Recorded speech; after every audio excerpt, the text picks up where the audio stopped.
akhirnya sampai juga kat kedai alat dapur semenyih. Antara cawangan yang paling besar dan lagi best tu, bulan April ni warehouse sale, diskaun sampai 80%. Jom aku share apa yang menarik kat sini. First kali yang mana duk cari kipas ceiling, tu dia harga dia serendah RM85 pun apa boleh dapat kat sini.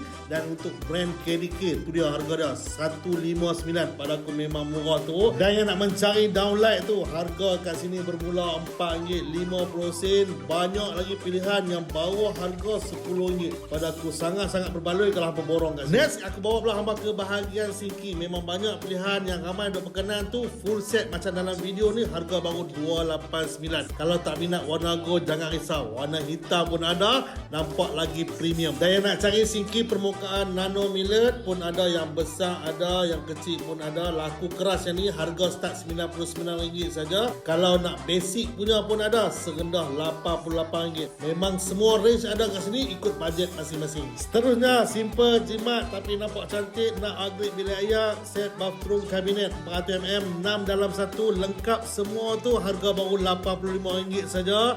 Nak nampak lagi premium, nampak luas sikit, upgrade ke 600mm 6 dalam 1 juga. Siap ada mirror cabinet, baru RM165. Memang murah dan berbaloi. Dan warehouse sale kali ni memang gempar. Lebih 10 pilihan zaman one piece yang ada, design lawa moden dengan harga yang terbaik. Nak jimat lagi water heater, harga serendah RM179 saja, geng. Tak pada hampa tengah upgrade dapur tu, t-shirt hood ni untuk hampa. Memang tak berbau lah rumah hampa kalau masak. Untuk area lighting memang ambang mata nak pilih. Semua nampak cantik-cantik dengan chandelier-nya, downlight, wall lamp, wall switch, power track, semua ada weh, lengkap. Dan info untuk apa, bahagian lighting ni hanya di cawangan semenyih dan teras batu 10 saja. Dah shopping, marasih tak cukup, jangan risau. Kat alat dapur ni juga ada pilihan showroom yang lagi premium. Standing cooker memang padu-padu, tengok brand pun tahu dah. Siap ada smack lagi untuk dapat dapur lebih high end. Area cooker, hood, hope, semua brand-brand yang trusted. Livino, Rubine, Elba, Robam, Renai. Sinki dapur lebih 50 pilihan,